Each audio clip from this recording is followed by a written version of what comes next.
Hello everyone. उम्मीद करते हैं आप अच्छे नहीं बहुत अच्छे होंगे।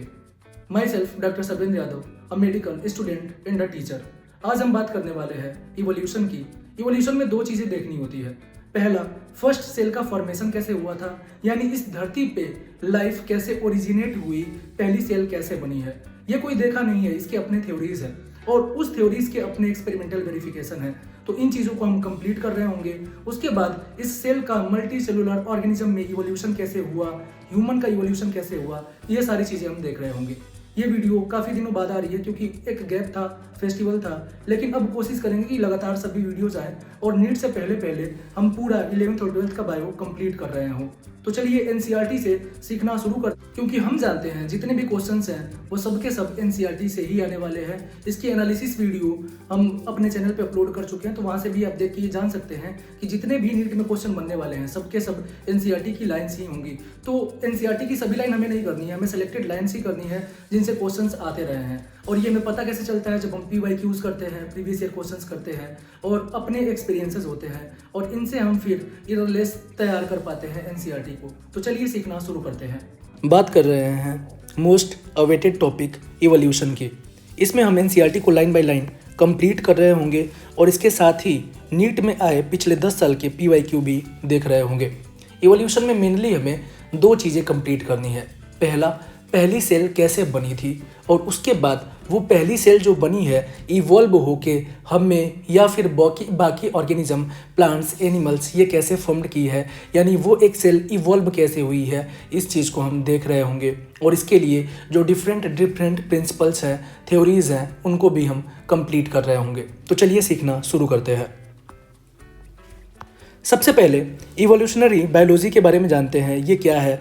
ये स्टडी है किसकी, लाइफ फॉर्म की, किस पे, अर्थ पे। मतलब क्या है कि जो भी लाइफ इस धरती पे आई है वो कैसे इवॉल्व हुई है, उसकी स्टडी क्या है, इवोल्यूशनरी बायोलॉजी है। ये बेसिक सा इंट्रोडक्शन ही है। ओरिजिन ऑफ लाइफ में हम देखते हैं कि जो स्टेलर डिस्टेंस होते हैं, मतलब क्या है कि दो स्टार्स के बीच का जो डिस्टेंस है उसको हम लाइट ईयर्स में मेजर कर रहे होते हैं, क्योंकि इनके बीच का डिस्टेंस काफ़ी ज़्यादा होता है। तो मेजरमेंट के लिए एक बड़ी यूनिट को यूज़ किया जाता है जो लाइट ईयर होती है। इसके साथ जो हमारा यूनिवर्स है ये अप्रॉक्सीमेटली 20 बिलियन ईयर ओल्ड है। अब इसको याद करने के लिए जितने भी इसमें डेटा दिए हुए हैं कि कौन कब आया है, पहली लाइफ कब आई है, नॉन सेलुलर लाइफ कब आई है, इनवर्टिब्रेट्स कब आए हैं, ये एक्चुअली एनसीईआरटी में डेटा गिवन है। तो इससे क्वेश्चंस आ सकते हैं, मैचिंग आ सकती है। तो ये आपको एज इट इज़ याद होना चाहिए। और इसको मैं एक जगह लिख दिया हूँ, तो पहले इसको एक बार रिकॉल करते हैं और फिर कॉन्सेप्ट पे वापस आते हैं। अब इस पेज में एक्चुअल में बहुत सारे कॉन्सेप्ट्स हैं जिसको एनसीईआरटी ने एक पेज में कंसाइज किया है। तो इस पूरे पेज को याद करने के लिए हमें कॉन्सेप्ट्स को खोलना होगा। हम कॉन्सेप्ट्स को खोल के और फिर एक एक चीज़ समझ रहे होंगे, याद कर रहे होंगे। और इसमें बहुत सारी इंटरेस्टिंग चीज़ें हैं जो आज आपको सीखने को मिलेगी। आपको समझ में आएगा कि प्रोकैरियोट्स और यूकैरियोट्स सेल्स अलग कैसे होती है। माइटोकॉन्ड्रिया और क्लोरोप्लास्ट के अंदर 70S राइबोसोम ही क्यों पाया जाता है, और जो प्रोकैरियोटिक बैक्टीरियाज है उसमें भी 70S राइबोसोम ही पाया जाता है। सबसे पहली सेल कैसे बनी थी, प्रोकैरियोटिक सेल कैसे बनी। प्रोकैरियोटिक सेल के बाद जो प्रोकैरियोटिक सेल थी वो फोटोसिंथेटिक ऑटोट्रोप थी या कीमोसिंथेटिक ऑटोट्रोप थी। जो यूकैरियोटिक सेल बनी वो ऑक्सीजेनिक थी या फिर एनऑक्सीजेनिक थी। पहले कौन सी सेल बनी है इसको हम समझ रहे होंगे इस पर्टिकुलर सेल में। इसके साथ साथ यूनिवर्स के आने की थ्योरी, बिग बैंग थ्योरी भी हम समझ रहे होंगे, जो एक बहुत बड़ी थ्योरी थी। तो इन सभी चीज़ों को एनसीईआरटी एक पेज में कंसाइज करती है, जिसको एक पेज में समझना थोड़ा सा कठिन है। तो एक एक लाइन को इलेबोरेट करके सीख रहे होंगे। एक बार टाइम देंगे, 20 से 30 मिनट लगेगा, और इस टाइम में फिर इस पेज से कोई भी क्वेश्चन हमसे स्किप नहीं हो रहा होगा। यूनिवर्स 20 बाया पहले आई थी। अब हर जगह बाया या माया लिखा होगा। बाया का मतलब होता है बिलियन ईयर एगो और माया का मतलब होता है मिलियन ईयर एगो। तो समझते हैं, यूनिवर्स आई है 20 बाया, अर्थ 4.5 बाया, लाइफ 4 बाया। मतलब यहाँ से यहाँ आने में 500 मिलियन ईयर का समय लगा। मतलब अर्थ आने के बाद 500 मिलियन ईयर टाइम लगा पहले बार लाइफ आने में। उसके बाद नॉन सेलुलर लाइफ आई है 3 बाया, उसके बाद सेलुलर लाइफ आई है 2 बाया, और इनवर्टिब्रेट्स आए हैं 500 माया, मतलब 500 मिलियन ईयर एगो। जॉलेस फिश की बात करें तो ये 350 माया आए हैं पहले, और सीवीड्स और प्लांट्स आए हैं 320 मिलियन ईयर एगो। अब एक यूनिट बेसिक्स आपको याद रखना है कि 1 बिलियन में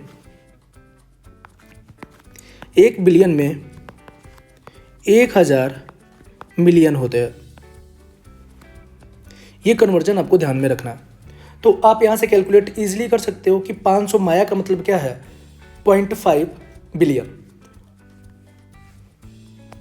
हम जानते हैं जो यूनिवर्स है, ये यूनिवर्स बहुत ज़्यादा पुरानी है।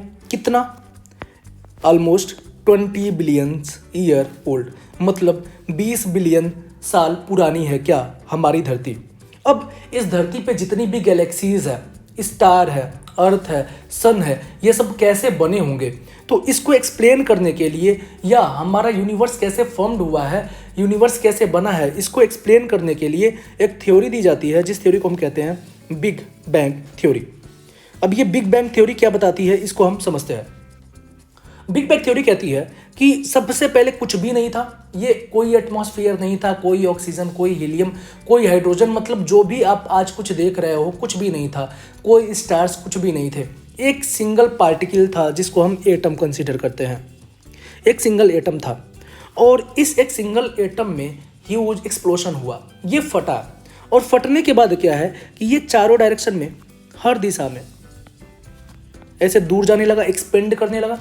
तो ये सिंगल एटम था, जब फटा तो बहुत सारी एनर्जीज निकली, और ये एनर्जी हर डायरेक्शन में ट्रेवल करने लगी। हम जानते हैं आइंस्टीन के इक्वेशन E=mc² से कि जो एनर्जी होती है वही मास होती है, और जो मास होता है वही एनर्जी होता है। मतलब क्या है कि एनर्जी मास, और मास एनर्जी में कन्वर्ट हो सकता है। अब इस कन्वर्जन के अकॉर्डिंग ही इस सिंगल पार्टिकल में जब एक्सप्लोजन हुआ तो एनर्जी बाहर निकली और चारों डायरेक्शन में रेडिएट करने लगी। जब एनर्जी चारों डायरेक्शन में रेडिएट कर रही थी तो यही एनर्जी मास में कन्वर्ट हो गई, और हाइड्रोजन और हीलियम जैसे एटम्स का फॉर्मेशन हुआ। यानी हाइड्रोजन और हीलियम कैसे बने, एनर्जी के कंजर्वेशन से एनर्जी जो है कन्वर्ट हो गई, और क्या बनाई, हाइड्रोजन और हीलियम। ये जो हाइड्रोजन और हीलियम थे एक दूसरे से दूर दूर दूर दूर जा रहे थे। ग्रेविटेशनल फोर्सेस के कारण ये hydrogen atoms, helium atoms combined होते हैं और स्टार का फॉर्मेशन करते हैं। हम जानते हैं कोई भी स्टार हो उसके पास बहुत ज़्यादा एनर्जी होती है। क्यों? क्योंकि उसके पास फिजन के अलावा फ्यूजन रिएक्शंस चल रहे होते हैं। मतलब क्या है कि जब लाइटर एटम्स कंबाइंड करके हैवियर एटम बनाते हैं तो इसको हम न्यूक्लियर फ्यूजन कहते हैं। और हमें पता है न्यूक्लियर फ्यूजन में बहुत ज़्यादा एनर्जी रिलीज होती है, और यही कारण है कि सन के पास, सूर्य के पास बहुत ज़्यादा एनर्जी है। जितने भी स्टार्स आप देखते हो स्काई में, ये सभी स्टार्स क्या है, सबके पास एनर्जी सोर्स है, सब क्लाउड से बने हैं, सब गैसेस से बने हैं। तो इन सब के पास ये गैसेस कहाँ से आई हैं, ये बिग बैंग थ्योरी के वही पार्टिकल्स हैं जो दूर दूर हुए, जो एनर्जी है दूर दूर हुई, और यही एनर्जी मास में कन्वर्ट हो गई थी। और ये मास में कन्वर्ट होने के बाद अलग अलग स्टार का फॉर्मेशन हुआ है। ये अलग अलग स्टार कंबाइंड होके ग्रेविटेशनल फोर्सेस के कारण कंबाइंड होके अलग अलग गैलेक्सी का फॉर्मेशन करते हैं, और उसी में हमारी भी एक गैलेक्सी है जिसके अंदर हमारी अर्थ सिचुएटेड है, उसका नाम है मिल्की वे गैलेक्सी। तो समझते हैं the big bang theory. The big bang theory attempts to explain to us the origin of universe. मतलब क्या है कि बिग बैंग थ्योरी हमें ओरिजिन ऑफ यूनिवर्स के बारे में बताती है कि हमारी जो यूनिवर्स है ये कैसे ओरिजिनेट हुई थी। It talks of a singular huge explosion unimaginable in physical term. मतलब ये थ्योरी कहती है कि एक सिंगुलर ह्यूज एक्सप्लोशन हुआ था जो जिसको हम इमेजिन नहीं कर सकते हैं कि फिजिकल टर्म में ये कितना बड़ा एक्सप्लोजन था। The universe expanded and hence temperature came down. अब ये जो पार्टिकल्स था टूटा, चारों डायरेक्शन में एनर्जी फैली। अब इससे क्या होगा कि एनर्जी पहले एक जगह थी, अब एनर्जी फैलने लगेगी। तो जब एनर्जी फैलने लगी तो टेम्परेचर कम होने लगेगा, और एनर्जी जो थी ये कन्वर्ट हो गई किस में, मास में, और हाइड्रोजन और हीलियम का फॉर्मेशन हुआ। टेम्परेचर कम हुआ, यूनिवर्स एक्सपेंड किया, पहली बात। दूसरी बात, टेम्परेचर कम हुआ। तीसरी बात, ये जो एनर्जी के पार्टिकल्स थे यही मास में कन्वर्ट हुए, और hydrogen and helium formed some time later. यानी हाइड्रोजन और हीलियम का फॉर्मेशन हुआ। इसके बाद क्या हुआ, हाइड्रोजन और हीलियम जैसे बन गए तो फ्यूजन रिएक्शंस हुई, गैसेस कंडेंस हुई और क्या बनाई, स्टार्स, और स्टार्स कंबाइंड होकर क्या बना दिए, गैलेक्सी। तो फिर आगे देखते हैं, gases condense under gravitation and form the galaxies of the present day universe. और आज के दिन की गैलेक्सीज जो हम अपने यूनिवर्स में देखते हैं, इनका फॉर्मेशन हुआ। In the solar system of the Milky Way galaxy, हमारी गैलेक्सी कौन सी है, मिल्की वे गैलेक्सी है। Earth was suppose to have been formed about 4.5 billion years ago. मतलब क्या है कि मिल्की वे गैलेक्सी में जो अर्थ है, इसका फॉर्मेशन 4.5 बिलियन ईयर एगो हुआ था। There was no atmosphere on earth early earth. मतलब क्या है कि जो सबसे पहले अर्थ बनी थी उसके ऊपर कोई भी एटमॉस्फियर नहीं था, क्योंकि ये अभी गैसेस थी और इसके पास बहुत सारे टेम्परेचर्स थे, क्योंकि इसके अंदर लगातार रिएक्शंस चल रही थी। आज भी हम जानते हैं कि जो हमारा अर्थ है और अर्थ के अंदर जो कोर है, वहाँ पे अभी भी टेम्परेचर बहुत ज़्यादा है।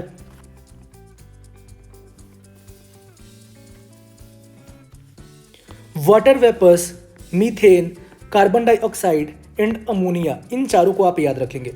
वाटर वेपर, अब देखो यहाँ पे वाटर वेपर लिखा गया है, वाटर नहीं लिखा गया है, क्यों? क्योंकि उस टाइम पे पृथ्वी का टेम्परेचर, अर्थ का टेम्परेचर बहुत ज़्यादा था, तो वाटर इसके पास आता भी था तो तुरंत वाटर वेपर में कन्वर्ट हो जाता था। तो अर्थ के सरफेस के पास क्या था, वाटर नहीं था, वाटर वेपर था। इसके साथ साथ मीथेन, कार्बन डाइऑक्साइड और अमोनिया गैसेस थी, जो कहाँ से रिलीज हुई थी, मोल्टेन मास जो अर्थ के सरफेस पे था, जो अर्थ के सरफेस को कवर कर रहा था। तो ये 4 तरीके की गैसेस को रिलीज करते थे।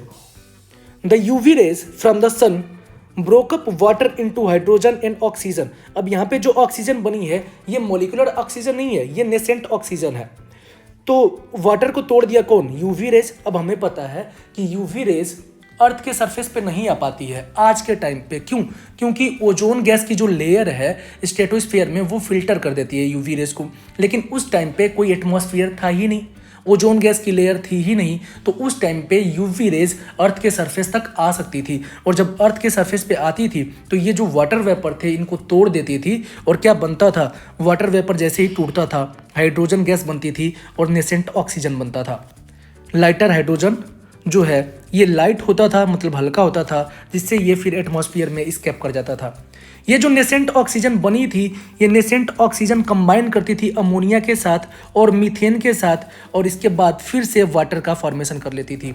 मतलब हम ये नहीं कह रहे हैं कि यहाँ पे जो ऑक्सीजन बनी है इसके वजह से सबसे पहली बार एटमॉस्फेयर में ऑक्सीजन आ गया है। ये इंस्पायर करने वाला ऑक्सीजन नहीं है। इंस्पायर करने वाला ऑक्सीजन जो है प्रोकैरियोटिक ऑक्सीजेनिक बैक्टीरिया सबसे पहले बनाए थे, और वो लाइफ आने के बाद फॉर्म्ड हुई थी, तो उसको अभी हम बाद में देखने वाले हैं। तो ये जो नेसेंट ऑक्सीजन थी, ये अमोनिया और मीथेन के साथ कंबाइन करके क्या बनाई, वाटर, CO2 और अदर कंपाउंड्स का फॉर्मेशन कर लेती है। इसके बाद ये नेसेंट ऑक्सीजन कंबाइंड करके ओजोन लेयर का भी फॉर्मेशन करती है, और जैसे ही अर्थ कूल होता है, the water vapour fell as rain, और जैसे ही अर्थ का सरफेस कूल होने लगा, जो ऊपर वाटर वेपर कंडेंस थी वो बादल बनाए और फिर वर्षा हुई। इस बारिश से जो अर्थ के सरफेस पे गड्ढे थे, गड्ढे भरने लगे और ओशियन का फॉर्मेशन हुआ। जो डिप्रेशंस थे अर्थ के सरफेस पे वो फिल हो गए और ऐसे ओशियन का फॉर्मेशन हुआ। इस ओशियन के अंदर ही लाइफ ओरिजिनेट हुई, लेकिन इस लाइफ को आने में कितना टाइम लगा, 500 मिलियन, यानी 500 मिलियन का टाइम लगा। और 500 मिलियन ईयर एगो ऑफ अर्थ फॉर्मेशन, यानी 4 बिलियन ईयर एगो सबसे पहले लाइफ आई थी। तो हम यहाँ पे देख भी लेते हैं, यूनिवर्स 20 बिलियन ईयर एगो आया, अर्थ 4.5 बिलियन ईयर एगो, लाइफ कब आई, 4 बिलियन ईयर एगो। मतलब अर्थ के आने के 500 मिलियन ईयर बाद लाइफ का फॉर्मेशन हुआ है। अब हम ये समझते हैं कि लाइफ आई कैसे, सबसे पहले हमारा जीवन बना कैसे, हम कैसे बने, क्या भगवान ने हमें बनाया है, या सबसे पहले हम कहते हैं कि सबसे पहले जो इंसान आए थे, मनु मानव थे, या फिर एडम ईव थे। क्या ये हाइपोथेसिस करेक्ट है? इन चीज़ों को समझ रहे होंगे कि क्या हम किससे बने हैं, हम डायरेक्ट इंसान से इंसान बने हैं, या बंदर थे तो बंदर से इंसान बने हैं, तो बंदर भी किससे बने रहे होंगे। इन सब सवालों का जवाब इस छोटे से पैराग्राफ में आपको मिलने वाला है। तो हम बहुत ध्यान से हर एक चीज़ को समझ रहे होंगे कि इस धरती के ऊपर सबसे पहले सजीव यानी लिविंग ऑर्गेनिज्म कैसे ओरिजिनेट हुए थे, लाइफ कैसे आई थी। तो इसके कई सारे थ्योरी है, और जिसमें जो सबसे मॉडर्न थ्योरी है, जो सबसे एक्सेप्टेड थ्योरी है, उस पर आप भी रिलाई कर पाओगे और आप समझ पाओगे कि हाँ, लाइफ ऐसे ही आई है, हमें भगवान ने नहीं बनाया है, हम इवोल्यूशन से आए हैं। तो समझते हैं क्या है ये थ्योरीज।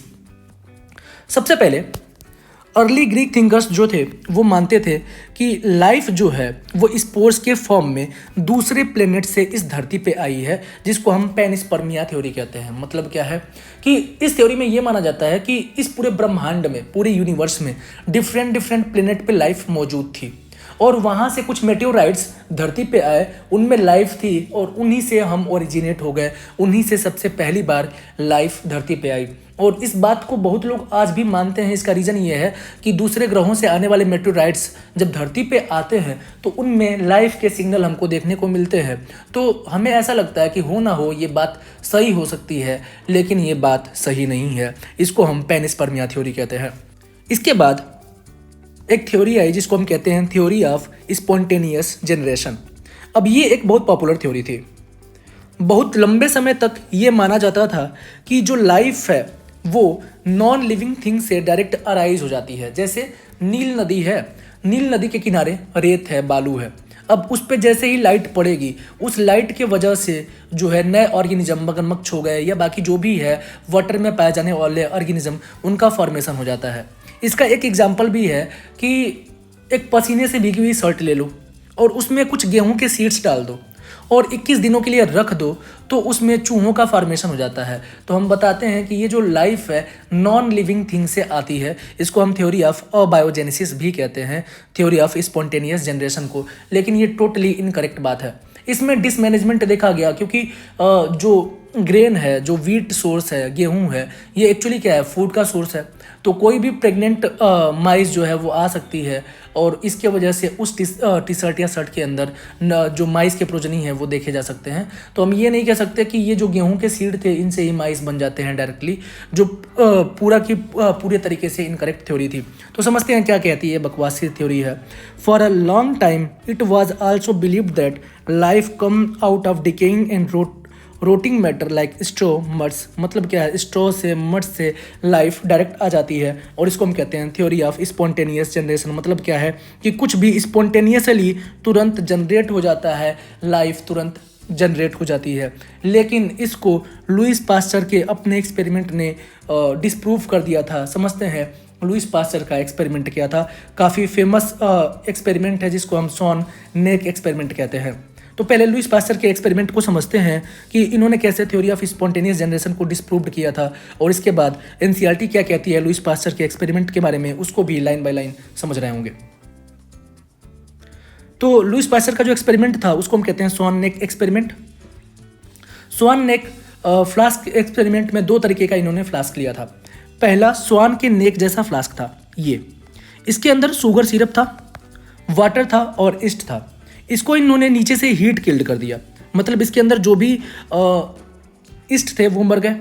तो अगर लाइफ आनी होती तो डायरेक्ट इसमें लाइफ आ सकती थी, लेकिन इसके अंदर कोई लाइफ नहीं आई। रीज़न क्या था कि जैसे हीट कर रहे थे तो ये वाटर वेपर बन रहा था, और वेपर बनने के बाद कंडेंस हो जा रहा था। कंडेंस ऐसे हो रहा था कि यहाँ पे वाटर इकट्ठा हो जा रहा था, और वाटर जैसे इकट्ठा हो गया, अब बाहर से जो लाइफ आनी होगी वो नहीं आ पाएगी, और इसके अंदर अब कोई लाइफ नहीं होगी। लेकिन जैसे ही इस स्वान नेक को यहाँ से तोड़ दिया गया तो ये कुछ ऐसा सा दिखने लगा। अब इसके अंदर शुगर सिरप था, ईस्ट थे और वाटर था। अब इसको हीट कर दिया। हीट करने के बाद क्या हुआ कि इसके अंदर के ईस्ट तो मर गए, लेकिन बाहर से लाइफ आ सकती थी। तो इसके अंदर हमें बैक्टीरिया, मोलासेस, फंजाई और कई सारे माइक्रो ऑर्गेनिज्म दिखाई दिए। तो इससे इन्होंने ये बताया कि लाइफ जो है प्री एग्जिस्टिंग लाइफ से ही आती है। मतलब क्या है कि लाइफ जो पहले लाइफ एग्जिस्ट करती हैं वहीं से आती है, नॉन लिविंग थिंग से नई लाइफ ओरिजिनेट नहीं होती है। Louis Pasteur by careful examination demonstrated that life comes only from pre existing life. मतलब क्या है, लाइफ हमेशा पहले से आई हुई लाइफ से ही ओरिजिनेट होती है। ही shows that in pre-sterilized flask life did not come from killed yeast, while in another flask open in air, दूसरा वाला फ्लास्क जिसको एयर में ओपन रखा गया। New living organism arrows from killed east, नए ऑर्गेनिज्म आ जाते हैं बाहर से क्योंकि वो आ सकते थे। और spontaneous generation theory was dismissed once and for all, और इस तरीके से इन्होंने स्पॉन्टेनियस जनरेशन की थ्योरी को डिस्प्रूव्ड कर दिया था। However this theory did not answer how the first life form come on earth. तो इन्होंने ये तो बता दिया कि नई लाइफ पुरानी लाइफ से ही आती है, और ये हम सेल बायोलॉजी क्लास 11 में भी पढ़ते हैं कि जो नई सेल है पुरानी सेल से ही आती है। लेकिन पहली सेल या पहली लाइफ कैसे आई थी, इसका जवाब लुईस पास्चर नहीं दे पाए थे, और उसके लिए सबसे इंटरेस्टिंग थ्योरी हम पढ़ने वाले हैं, ओपेरिन और हेल्डेन की थ्योरी। तो समझते हैं ओपेरिन और हेल्डेन की थ्योरी। ओपेरिन रसिया के साइंटिस्ट थे और हेल्डेन इंग्लैंड के साइंटिस्ट थे। इसको हम हीरो से याद रखते हैं, HERO। तो जो ओपेरिन थे वो कहाँ के थे, रसिया के थे, और जो हेल्डेन थे कहाँ के थे, इंग्लैंड के थे। इन्होंने प्रपोज किया एक थ्योरी जिसमें बताया कि जो लाइफ है वो pre existing non living organic molecule से बनती है।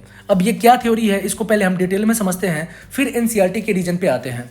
ये थ्योरी एक थ्योरेटिकल फॉर्म में दी गई थी जिसको एसएल मिलर ने 1953 में प्रूव भी किया था, और इससे ये कंफर्म होता है कि लाइफ धरती पे कुछ इस तरीके से ही आई होगी। पहली सेल, पहली लिविंग सेल धरती पे कुछ इस तरीके से ही बनी होगी। तो बहुत इंटरेस्टिंग फिनोमिना है, बहुत इंटरेस्टिंग थ्योरी है जो ये बताती है कि इस धरती पे सबसे पहली बार लिविंग सेल का, लिविंग ऑर्गेनिज्म का फॉर्मेशन कैसे हुआ था। समझते हैं इसको। तो इन्होंने बताया कि ये जो ओशियंस थे इसमें वाटर भर गया था, क्योंकि वाटर वेपर जो थे वो टेम्परेचर धीरे धीरे कम हुआ। 500 मिलियन साल लगे इसमें, टेम्परेचर धीरे धीरे कम हुआ, और टेम्परेचर कम होने के बाद जो है बादल बने, वर्षा हुई, और ये धरती पे जो गड्ढे थे ये गड्ढे भर गए थे। अब इन गड्ढों में धीरे धीरे जो इनऑर्गेनिक मैटर्स थे वो कंबाइंड होने लगे, और कंबाइंड होके ऑर्गेनिक मैटर का फॉर्मेशन किए। जो इनऑर्गेनिक मैटर इसमें प्रेजेंट थे कौन कौन से हम पहले पढ़ चुके हैं। मीथेन था, अमोनिया था, हाइड्रोजन था, और क्या थे, वाटर वेपर्स थे। ये सब के सब कंबाइंड होके धीरे धीरे ऑर्गेनिक मैटर का फॉर्मेशन करने लगते हैं। ऑर्गेनिक मैटर क्या थे, जैसे कि आरएनए हो गया, प्रोटीन हो गया, पॉलीसेकेराइड हो गया, ये सब धीरे धीरे फॉर्म्ड होने लगे। और ये आरएनए, प्रोटीन, पॉलीसेकेराइड जो फॉर्म्ड हुए हैं यही कंबाइन करके तो एक सेल का फॉर्मेशन करते हैं। मतलब क्या है कि सिंपल सी बात करते हैं। सबसे पहले जो अर्थ का सरफेस था उस पर गड्ढे थे, उन गड्ढों में बारिश हुई, गड्ढे भर गए। गड्ढे भरने के बाद उन वाटर में, जो यहाँ पे वाटर सॉल्ट प्रेजेंट है, इसमें क्या क्या था, मीथेन था, अमोनिया था, हाइड्रोजन था, वाटर था।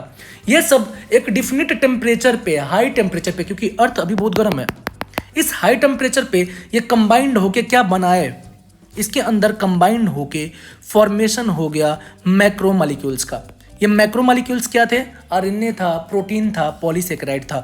मतलब अब इस समुद्री पानी में क्या बन गया है, आरएनए का फॉर्मेशन हो गया है, प्रोटीन का फॉर्मेशन हो गया है, पॉलीसेकेराइड का फॉर्मेशन हो गया है। अच्छा ये बताओ कि जो सबसे पहले प्रोकैरियोटिक सेल बनती है उस प्रोकैरियोटिक सेल में क्या होता है, एक लिपिड की बाइलेयर होती है, उसके अलावा क्या होता है, पॉलीसेकेराइड होता है, जेनेटिक मटेरियल आरएनए होता है, और प्रोटीन होता है। मतलब क्या है कि इन सबों के ऊपर अगर हम लिपिड की बाइलेयर लगा दें तो एक सेल का फॉर्मेशन हो जाएगा। कुछ ऐसा ही होता है।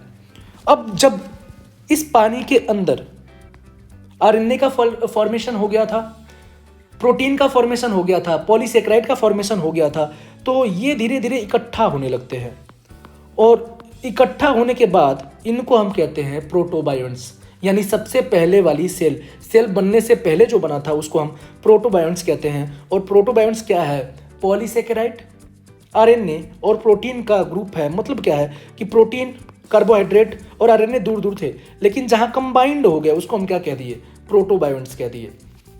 तो अब समझते हैं, ये जो प्रोटोबायोन्ट्स थे इनके ऊपर अब समय बढ़ता गया धीरे धीरे, और लिपिड की बाइलेयर आ गई। और जैसे ही लिपिड की बाइलेयर आई, सबसे पहली सेल यानी प्रोकैरियोटिक सेल का फॉर्मेशन हो गया। तो ये कैसे होता है, प्रोकैरियोटिक सेल से यूकैरियोटिक सेल कैसे बनते हैं, इन सब चीज़ों को सीखते हैं, लेकिन उससे पहले रीडिंग करते हैं। ओपेरिन रसिया के थे और हेल्डन कहाँ के थे, इंग्लैंड के थे। इन्होंने प्रपोज किया कि first form of life could have come from pre existing non living organic molecule, मतलब जो पहली सेल बनी है वो पहले से ही मौजूद नॉन लिविंग ऑर्गेनिक मॉलिक्यूल से बनते हैं। अब ये ऑर्गेनिक मॉलिक्यूल कौन कौन से होते हैं? आरएनए और प्रोटीन। इसको हम थ्योरी ऑफ बायोजेनेसिस भी कहते हैं। मतलब आरएनए और प्रोटीन कंबाइंड करके क्या बना लेते हैं? एक सेल जो कि लाइफ है, जो कि लिविंग थिंग्स है। तो लाइफ कैसे आई है? नॉन लिविंग थिंग से, क्योंकि जो ऑर्गेनिक मॉलिक्यूल है आरएनए, प्रोटीन, पॉलीसेकेराइड, ये नॉन लिविंग थे। कैसे थे? ऑर्गेनिक थे। कैसे और थे? प्री एग्जिस्टिंग, यानी पहले से एग्जिस्ट करने वाले थे, और ये कंबाइंड होके सबसे पहले सेल का फॉर्मेशन करते हैं। अब ये समझते हैं कि ये जो ऑर्गेनिक मॉलिक्यूल है ये कहाँ से आया है, and that formation of life was proceeded by chemical evolution. अब क्या होता है केमिकल इवोल्यूशन? कुछ भी नहीं है, इन ऑर्गेनिक थिंग से ऑर्गेनिक मॉलिक्यूल का फॉर्मेशन ही केमिकल इवोल्यूशन है। मतलब formation of diverse organic molecules from inorganic constituents is called chemical evolution. मतलब इनऑर्गेनिक सब्सटीट्यूएंट्स जैसे कि मीथेन, हाइड्रोजन, कार्बन डाइऑक्साइड और वाटर, इनके वेरियस कॉम्बिनेशन से आरएनए, प्रोटीन, पॉलीसेकेराइड का फॉर्मेशन ही क्या है? केमिकल इवोल्यूशन है। और ये कहाँ हुआ था? अर्थ के सरफेस पे, जहाँ पे हाई टेम्परेचर था। और ये हाई टेम्परेचर कैसे आता है? वोल्केनिक स्टॉर्म से आता है, क्योंकि उस समय बहुत ज़्यादा ज्वालामुखी फटती थी। और उस टाइम का जो एटमॉस्फेयर था जब सबसे पहले अर्थ बनी थी, तो इसको आपको याद रखना है, रिड्यूसिंग एटमॉस्फेयर था। और रिड्यूसिंग एटमॉस्फेयर होने का रीज़न ये था कि ऑक्सीजन की जगह सबसे पहले हाइड्रोजन प्रेजेंट थी। तो ऑक्सीजन की जगह अगर हाइड्रोजन पाया जाता है तो एटमॉस्फेयर कैसी होगी? रिड्यूसिंग होगी। आज की करंट एटमॉस्फेयर जो है वो ऑक्सीडाइजिंग एटमॉस्फेयर है, क्योंकि आज क्या डोमिनेंट है? ऑक्सीजन। अब इन्होंने थ्योरी तो दे दिया, ओपेरिन और हेल्डन ने थ्योरी तो दे दिया कि ठीक है भैया, जो मीथेन है, कार्बन डाइऑक्साइड है, अमोनिया है और वाटर है, हाई टेम्परेचर पे कंबाइंड करेगा। कंबाइंड करने के बाद सिंपल सा ऑर्गेनिक मॉलिक्यूल का फॉर्मेशन, यानी आरएनए, प्रोटीन, पॉलीसेकेराइड का फॉर्मेशन हो जाएगा। ये आरएनए, प्रोटीन, पॉलीसेकेराइड समय रहते कंबाइंड कर करके धीरे धीरे इकट्ठा होते जाएंगे। इनके ऊपर लिपिड की लेयर आ जाएगी और सबसे पहली सेल प्रोकैरियोटिक सेल का फॉर्मेशन हो जाएगा। प्रूफ क्या है इसके? ये ऐसा हुआ भी है आज से करोड़ों वर्ष पहले। इसके प्रूफ क्या है? तो इसके लिए एक साइंटिस्ट आए, एस.एल. मिलर साहब। ये अमेरिका के साइंटिस्ट थे और इन्होंने प्रूफ किया लेबोरेटरी में, वही कंडीशन क्रिएट किया जो अर्थ पे कंडीशन आज से करोड़ों वर्ष पहले थी, जब सबसे पहली बार लाइफ इस धरती पे आई थी। और उस कंडीशन में सबसे पहले अमाइनो एसिड्स, प्रोटीन, पॉलीसेकेराइड बना के ये प्रूफ किया कि हाँ, इन इनऑर्गेनिक मटेरियल से ही ऑर्गेनिक मटेरियल का फॉर्मेशन हुआ होगा, और ऐसे ही इस धरती पे सबसे पहली बार लाइफ आई होगी। तो क्या किया एस.एल. मिलर साहब ने 1953 में? समझते हैं। ये एक अमेरिकन साइंटिस्ट थे। Created similar condition in a laboratory scale, he created electric discharge in a close flask containing CH4 यानी मीथेन, हाइड्रोजन, अमोनिया, और इसको हम स्किप कर देते हैं, नीट में एक बार आ भी चुका है क्या? Water vapour. तो ये चार चीज़ों को एक फ्लास्क के अंदर रखा, कितने टेम्परेचर पे? 800 डिग्री सेंटीग्रेड। इस टेम्परेचर को भी हम याद रखेंगे। He observe formation of amino acid, और ऐसा करने पर इनको अमाइनो एसिड बनते हुए दिखाई दिए। इनके एक्सपेरिमेंट को समझते हैं। क्या था इनका एक्सपेरिमेंट? मिलर के एक्सपेरिमेंट का डायग्राम देखते हैं। ये एक चैम्बर है। इस चैम्बर के अंदर क्या क्या डाला है? मीथेन, अमोनिया, वाटर और हाइड्रोजन। इसको यहाँ पे भर दिया गया। वाटर जो है in the form of water vapour भरा गया, क्योंकि हमें पता है जो स्टार्टिंग का एटमॉस्फेयर था हमारा, वहाँ पे टेम्परेचर इतना ज़्यादा था कि वाटर तो एग्जिस्ट ही नहीं करता था। वाटर के वेपर के फॉर्म में एग्जिस्ट करता था। तो हम भी वाटर वेपर का ही यूज कर रहे होंगे। मिलर साहब ने भी किसका यूज किया? वाटर वेपर का। अब क्या होता है कि वाटर वेपर बनाते कैसे? यहाँ पे एक चैम्बर है, देखो, इसमें वाटर लोड किया गया है। अब ये बॉइलिंग वाटर है। जब वाटर बॉयल करेगा तो वेपर बनेंगे, और ये वाटर वेपर धीरे धीरे यहाँ पे जाके इकट्ठा हो रहे होते हैं। इसके साथ इसमें मीथेन, अमोनिया और हाइड्रोजन पहले से हमने इसमें भर के रखा है। इसके साथ इलेक्ट्रोड से इलेक्ट्रिसिटी प्रोवाइड करते हैं, जिससे इसके अंदर का टेम्परेचर 800 डिग्री सेंटीग्रेड हो जाए, जो कि स्टार्टिंग का टेम्परेचर था। इस स्पार्क डिस्चार्ज की वजह से टेम्परेचर अब इसके अंदर का कितना पहुंच जाएगा, 800 डिग्री सेंटीग्रेड। अब जो भी इसमें बन रहा होगा धीरे धीरे नीचे आ रहा होगा, लेकिन जो भी बना होगा वो वेपर के फॉर्म में होगा। गैसेस जो हैं ये वेपर के फॉर्म में होंगी और बहुत गर्म होंगी, तो इनको ठंडा करने के लिए एक कंडेंसर लगाया जाता है। इस कंडेंसर में वाटर यहाँ से इन किया जाता है और यहाँ से वाटर बाहर आता है, जिससे ये वाला जो बीच वाला पोर्शन है ठंडा होता रहे और ये कंडेंस होकर धीरे धीरे लिक्विड फॉर्म में आ जाए। ये लिक्विड जो है यहाँ पे इकट्ठा कर लिया जाता है और कुल 18 से 20 दिन बाद जब ये लिक्विड यहाँ से निकाल के बाहर हम टेस्ट करते हैं तो इसमें हमें अमाइनो एसिड, प्रोटीन मिलते दिखाई देते हैं। तो हम ये कह पाते हैं कि हाँ, जब सबसे पहले धरती बनी होगी तो उस टाइम पे मीथेन, अमोनिया, वाटर और हाइड्रोजन कंबाइंड करके अमाइनो एसिड बनाए होंगे। इन्हीं अमाइनो एसिड से प्रोटीन बना होगा, पॉलीसेकेराइड बना होगा और सेल का फॉर्मेशन हुआ होगा। यानी एस.एन. मिलर साहब ने एक्सपेरिमेंटली प्रूफ किया कि हाँ, अमाइनो एसिड का फॉर्मेशन किया जा सकता है इनऑर्गेनिक सब्स्टिट्यूएंट से। इनऑर्गेनिक जो मीथेन थे और हाइड्रोजन था, अमोनिया था, इनसे ऑर्गेनिक कंपाउंड्स यानी आरएनए, प्रोटीन और पॉलीसेकेराइड बनाया जा सकता है। अच्छा, एक क्वेश्चन ये कई बार आ चुका है कि इसके अंदर जो हम मीथेन, अमोनिया और हाइड्रोजन लेते हैं ये किस रेशियो में लेते हैं, तो इसको हम याद करते हैं। हाइड्रोजन, अमोनिया और मीथेन 2:1:2 के रेशियो में लेते हैं। याद करने का तरीका, हाइड्रोजन में क्या है, 2 है, मीथेन में क्या है, 4 है, मतलब इवन है। तो इवन किसके पास रखेंगे, इवन के पास 2 एक 2 रखना है, तो इवन वाले के पास 2 रखना है। और तीन क्या है, और है, तो फोर वाले के पास क्या रखेंगे, तो हमेशा याद रहने वाला है।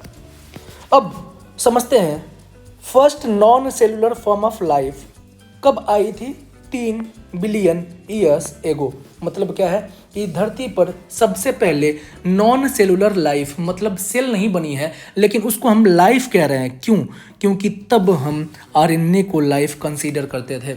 अब ये एक बहुत बड़ी थ्योरी है कि आरएनए को ही लाइफ कंसीडर क्यों करते थे, क्योंकि आरएनए रिप्लिकेशन कर सकता था, आरएनए एंजाइम के जैसे काम कर सकता था, आरएनए बना सकता था, इसलिए इसको हम लिविंग थिंग्स कंसीडर करते थे।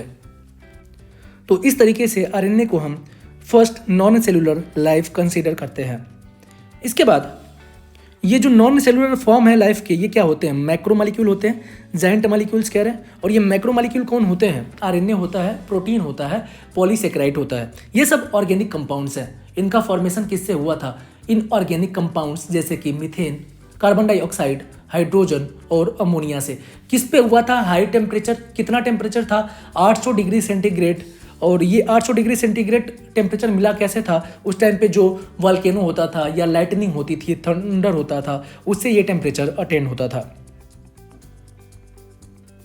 First cellular form of life originate हुई है अबाउट 2000 मिलियन ईयर एगो। मतलब क्या है कि 2 बिलियन ईयर एगो सबसे पहली बार सेलुलर लाइफ आई। अब ये जो सबसे पहले सेलुलर लाइफ आई थी ये प्रोकैरियोटिक ऑर्गेनिज्म थे और इन प्रोकैरियोटिक ऑर्गेनिज्म के अंदर जो जेनेटिक मटेरियल था ये आरएनए हुआ करता था। यानी अब बन गया है नॉन सेलुलर से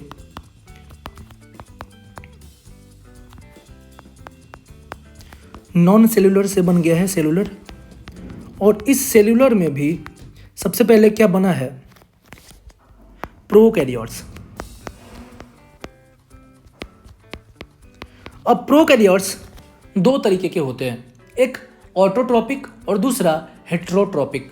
ऑटोट्रोपिक का मतलब क्या है कि ये अपने अंदर ग्लूकोज का फॉर्मेशन खुद करते हैं, और हेटेरोट्रोपिक का मतलब क्या है कि ये ग्लूकोज के लिए दूसरे ऑर्गेनिज्म पे डिपेंड रहते हैं। तो सबसे पहले जो प्रोकैरियोट्स बना था वो अपने अंदर ग्लूकोज बनाता नहीं था अपने आप को सर्वाइव कराने के लिए, ये जो ग्लूकोज है ये दूसरे से लेता था। यानी सबसे पहले बनने वाले जो प्रोकैरियोट्स थे वो हेटेरोट्रोपिक थे।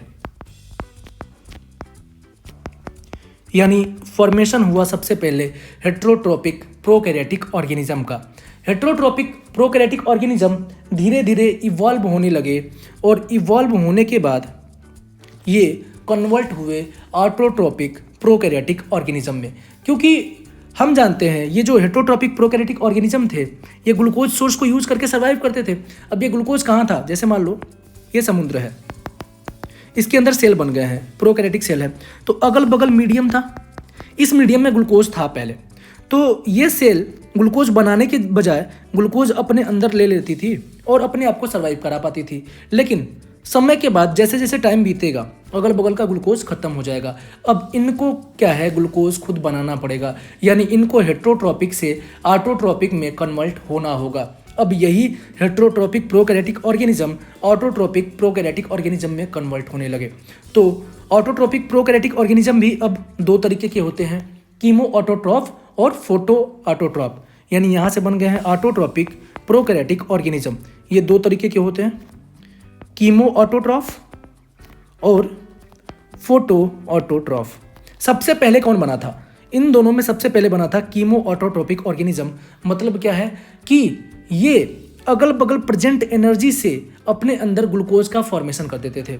और फोटो ऑटोट्रॉप का मतलब क्या है कि लाइट के एनर्जी से ग्लूकोज का फॉर्मेशन करेंगे। इसमें क्या है कि जो भी अगल बगल केमिकल के फॉर्म में एनर्जी है उससे एनर्जी क्या यानी ग्लूकोज का फॉर्मेशन करेंगे। तो सबसे पहले अगल बगल जो यहाँ पे एनर्जी का फॉर्म था उससे ग्लूकोज का फॉर्मेशन करने वाले कीमो ऑटोट्रॉप बने और इसके बाद फोटो ऑटोट्रॉपिक ऑर्गेनिज्म का फॉर्मेशन हुआ। और इस तरीके से धीरे धीरे प्रोकैरियोटिक सेल का इवोल्यूशन हुआ हेट्रोट्रॉपिक से ऑटोट्रॉपिक में। अब फोटोसिंथेटिक ऑटोट्रॉपिक सेल प्रोकैरियोट का फॉर्मेशन हो गया है। लेकिन ये जो सेल थी ये फोटोसिंथेसिस तो करती थी लेकिन ऑक्सीजन रिलीज नहीं करती थी, क्योंकि ये जो फोटोसिंथेटिक ऑटोट्रॉपिक ऑर्गेनिज्म थे प्रोकैरियोट थे ये एनऑक्सीजेनिक वाले थे, ये केमिकल एनर्जी का यूज कर रहे हैं। ये जो फोटो ऑटोट्रॉपिक ऑर्गेनिज्म थे ये एक्चुअली में एनऑक्सीजेनिक थे, ऑक्सीजन रिलीज नहीं करते थे। सबसे पहली बार ऑक्सीजन रिलीज करने के लिए आया फिर ब्लू ग्रीन एल्गी और ये बैक्टीरिया जिसको हम साइनोबैक्टीरिया भी कहते हैं फोटोसिंथेसिस किया और फिर ऑक्सीजन रिलीज हुई। ऑक्सीजन उस टाइम पे बाकी ऑर्गेनिज्म के लिए जहर के समान थे, क्योंकि बाकी सभी के सभी ऑर्गेनिज्म इसके पहले जो प्रोकैरियोटिक ऑर्गेनिज्म थे कैसे थे, एनऑक्सीजेनिक थे, तो वो इस ऑक्सीजन में सर्वाइव नहीं कर सकते थे। लेकिन जो ऑक्सीजन में सर्वाइव कर गए उनका ही फिर आगे फ्यूचर हुआ, वो इवॉल्व किए और बाकी लाइफ फॉर्म एरोज हुए। तो धीरे धीरे ये कन्वर्ट हो गए, किस में कन्वर्ट हो गए, ऑक्सीजेनिक बैक्टीरिया में, मतलब ऑक्सीजन रिलीज करने वाले बैक्टीरिया यानी प्रोकैरियोटिक ऑर्गेनिज्म में। अब ये जो ऑक्सीजन रिलीज करने वाले प्रोकैरियोटिक बैक्टीरिया थे इसमें कुछ बैक्टीरिया बड़े रहे होंगे कुछ छोटे रहे होंगे, मतलब कुछ बड़ी प्रोकैरियोटिक सेल थी कुछ छोटी प्रोकैरियोटिक सेल थी। अब ये जो बड़ी वाली प्रोकैरियोटिक सेल है, अब यहाँ पे हम एक्चुअली में ये सीख रहे हैं कि यूकैरियोटिक सेल फॉर्म्ड कैसे होती है। तो देखो कैसे बनती है, ये प्रोकैरियोटिक सेल बड़ी है, ये प्रोकैरियोटिक सेल छोटी है, बड़ी को बिग लिख दिया और यहाँ पे ये स्मॉल लिख दिया। अब क्या होता है कि ये जो बड़ी वाली प्रोकैरियोटिक सेल थी ये इस छोटी वाली प्रोकैरियोटिक सेल को खा जाती है, इनगल्फ कर लेती है। इसको हम इंडोसिम्बायोटिक थ्योरी भी कहते हैं। इंडोसिम्बायोटिक थ्योरी बहुत ही इंटरेस्टिंग थ्योरी है, इसको इन डिटेल बहुत ज़्यादा बताया जा सकता है लेकिन हम इसको शॉर्ट में कवर करते हैं। एक बड़ी वाली प्रोकैरियोटिक सेल छोटी वाली प्रोकैरियोटिक सेल को खा जाएगी और जैसे ही इस बड़ी प्रोकैरियोटिक सेल के अंदर ये छोटी वाली प्रोकैरियोटिक सेल जाएगी, अब इस बड़ी वाली प्रोकैरियोटिक सेल के फंक्शन को संभालने लगेगी। तो ऐसे मान लो दो खा लिया, ये जो है माइटोकॉन्ड्रिया में कन्वर्ट हो जाएगी। जो प्रोकैरियोटिक सेल थी क्या बन गई, अब छोटी वाली माइटोकॉन्ड्रिया। ये जो छोटी वाली प्रोकैरियोटिक सेल थी क्या बन गई, क्लोरोप्लास्ट। अब देखो जो क्लोरोप्लास्ट होता है उसके अंदर डीएनए होता है क्यों, क्योंकि वो प्रोकैरियोटिक सेल ही तो है। माइटोकॉन्ड्रिया उसके अंदर डीएनए होता है क्योंकि क्या है, प्रोकैरियोटिक सेल ही तो थी पहले, इवोल्यूशन से पहले। इसके अलावा इसके अंदर 70S राइबोसोम होता है क्योंकि प्रोकैरियोटिक सेल के अंदर कौन सा राइबोसोम होता है, 70S। क्लोरोप्लास्ट के अंदर कौन सा राइबोसोम होता है, 70S, क्योंकि प्रोकैरियोटिक सेल के अंदर कौन सा राइबोसोम होता है, 70S। और धीरे धीरे ये बड़ी वाली जो सेल थी कन्वर्ट होने लगी यूकैरियोटिक सेल में और ऐसे पहले यूकैरियोटिक सेल का फॉर्मेशन हुआ और लाइफ का फॉर्मेशन हुआ। यानी पहले यूकैरियोटिक सेल आ गई, ये यूकैरियोटिक सेल कंबाइंड होके सिंगल सेल से मल्टी सेल में बदी और मल्टी सेलुलर के बाद टिश्यू बने, टिश्यू से ऑर्गन बना, ऑर्गन से ऑर्गन सिस्टम बने और हम बने। और इन सब को हम सीखते हैं फिर प्लांट किंगडम में और एनिमल किंगडम में कि एक सेल के एग्रीगेशन से फिर organ level system of organization कैसे होता है। तो उनको उस चैप्टर में हम इन डिटेल देख रहे होते हैं। एनसीईआरटी की रीडिंग की बात करते हैं तो first cellular form of life कब आती है, 2000 मिलियन ईयर एगो, मतलब 2 billion year ago. This were probably single cells, और ये कैसे थे, एक सेल के थे, कौन थे, प्रोकैरियोटिक ऑर्गेनिज्म थे। All life forms were in water environment only, और ये जितने भी लाइफ फॉर्म हैं किस में आए हैं, वाटर में आए हैं। और इसको हम क्या कहते हैं, theory of biogenesis. The first form of life और solely through evolutionary forces from non living molecule. मतलब क्या है कि जो पहली लाइफ है, पहली सेल है, किससे आई है? नॉन लिविंग थिंग से आई है, मैक्रोमोलिक्यूल्स आरएनए प्रोटीन से आई है, और ये मेजॉरिटी के द्वारा आज एक्सेप्ट किया जाता है और इसको हम मॉडर्न थ्योरी भी कहते हैं। तो उम्मीद करते हैं ये पूरा लेक्चर आपको बहुत अच्छे से समझ में आया होगा। अगले लेक्चर में हम बात कर रहे होंगे इवोल्यूशन की, कि अब ये सेल जो बन गई है इवॉल्व करके हमें कैसे बनाती है, बाकी ऑर्गेनिज्म कैसे बनते हैं, और क्या एविडेंसेस हैं कि इवोल्यूशन हुआ ही है। क्योंकि जो रिलीजियस लिटरेचर्स हैं ये नहीं मानते हैं कि इवोल्यूशन हुआ है। इनके अकॉर्डिंग जो जैसे बना है वो भी आज वैसे का वैसा ही है। तो क्या है इसके पीछे की सच्चाई, इसको हम देख रहे होंगे। अभी ये चैनल नया है, सब्सक्राइबर्स कम है, तो वीडियोज़ बहुत कम लोगों पर भेजी जाती है, इसीलिए इसकी रीच कम है। तो हमें मोटिवेशन मिलता रहे और अधिक से अधिक लोग सीख पाए, इसके लिए ज़रूरी है कि अगर आपको चीज़ें समझ में आती हैं तो मेक श्योर आप कमेंट जरूर करें। आपको पोर्शंस समझ में आ रहे हैं तो आप कमेंट सेक्शन में बताएं, इसको जो नहीं समझ में आ रहा है उसको भी मेंशन करें, ताकि हम और ज़्यादा इम्प्रूव कर पाएँ चीज़ों को और एक बेहतर एजुकेशन का प्लेटफॉर्म डेवलप किया जा सके। तो मिलते हैं अगली वीडियो में, जहाँ पे इवोल्यूशन की सीरीज़ को हम कंटिन्यू कर रहे होंगे। और कंटिन्यूटी मेंटेन रखने के लिए आप चैनल पे विजिट करते रहें और नई वीडियोस देखते रहें। धन्यवाद।